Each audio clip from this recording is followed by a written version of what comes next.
What is Kevin McCarthy going to do? If he listens to the 150 members of the Freedom Caucus, the entire government shuts down. What does that mean? Well, Social Security will stop. And senior citizens get paid usually on the first, second, or third of the month, or the last of the month, which is the 27th or 28th. They pay on days that exist on every month, so they won't be paid on a 29th, 30th, or 31st, because those days are not consistent because we have February. So if we have a shutdown of government and we don't have a continuing resolution because the Freedom Caucus is unhappy that their poster boy for bad behavior is getting held account for his attempts to steal the election, they have claimed that they are going to stop the government. Now, Kevin McCarthy has an option.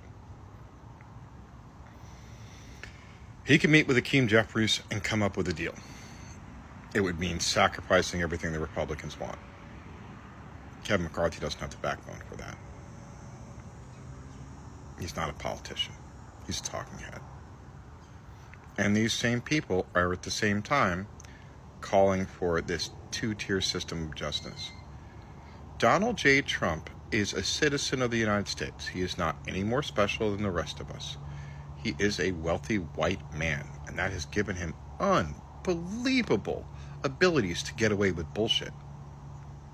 Well, he's run into a series of people that are not allowing him to run away with the bullshit. And now there's a call for civil war. And you've heard Marjorie Taylor Greene say it. And the former woman in Alaska that was going to be the vice president in 2008, Sarah Palin, calling for a civil war. Civil war. That is beyond a doubt unpatriotic. And the last group of people that called for a civil war led us to 4 years of conflict. And when it was all said and done, after they fired the first shots at Fort Sumter, the War of Southern Aggression, in April of 1865, the South were flying their favorite flag, the white one, for surrender. Because a man named Sherman had burned from Atlanta to Savannah. And the only thing that's left standing in that swath were chimneys. Any railroad, they bent the rails. They called them Sherman's bows. They were everywhere. There was no way for the South to keep on doing the war. It's the same thing we did in World War II with both Japan and Germany. You take away their ability to fight by destroying the home front. We have fought insurgents for 20 years in the Middle East. Every single person that has combat experience in awful urban environments. What is the United States?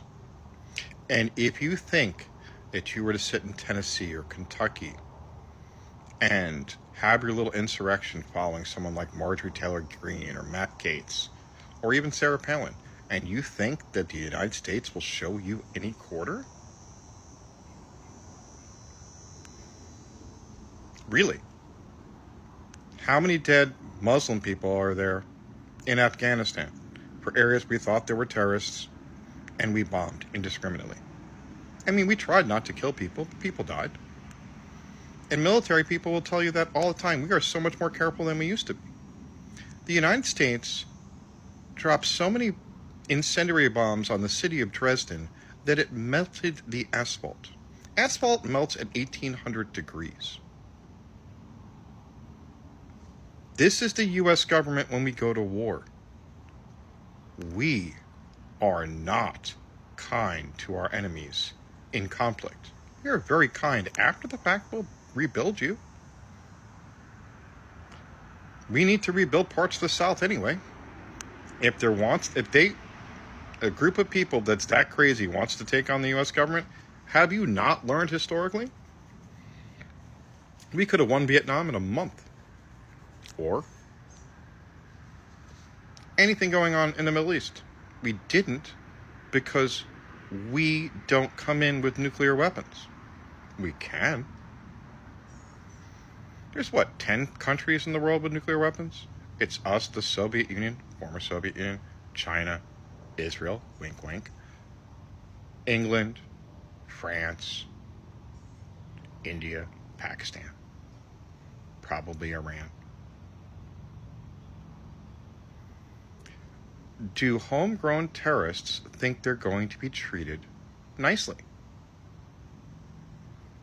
Social media still exists. All your pictures with your Make America Great hats on and everything else, you don't think those people would get rounded up? Look what we did to Japanese Americans in World War II. They weren't guilty of doing anything. We took all of them, took their property, and moved them into camps. They weren't concentration camps because we didn't kill them, but we took their ability to live away. We took their houses, we took their property, and these were Americans of Japanese heritage. How do you think we would treat those who fought against us? There's not a Lincoln here. Lincoln ended the Civil War by saying, come back.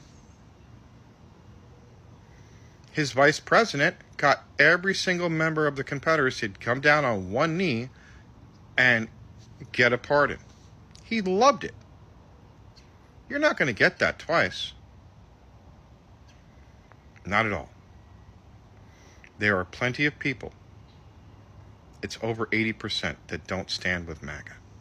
Right now, the current estimate is 17% of the voting populace that is registered to vote is MAGA. We had over 150 million people vote in the last presidential election. There's another 40 million people that haven't voted. What do their numbers mean? And would they vote for President Trump or former President Trump, for him to be President Trump again? These are the questions you have to ask yourself. I have seen our military work. I've been in armories where there have been 105 howitzers and self-propelled artillery, and those are all over the United States. You might get a couple armories. You're not getting Air Force bases. You're not getting bases with B-2 bombers. You're not getting bases with Tomahawk missiles. And if you don't think they'd use the same technology that they used against the people of Afghanistan and Iraq against you, you're sadly mistaken. The calls for a civil war are hollow. They're calls because the Republicans know they're losing. Their platform stands for nothing. They are running on the platform of taking away rights for women, making sure that there are no free lunches for children, encroaching on your First Amendment speech with book bannings, taking women's rights away, attacking minorities, attacking immigrants. Ron DeSantis wants to start a war against Mexico. What are they doing? In our own state, how much economic chaos do we have because of Ron DeSantis' racist policies? This is the GOP, moving towards white nationalism. Their 2025 project to give all the power to the president is a dictatorship. How are you supporting the grand old party?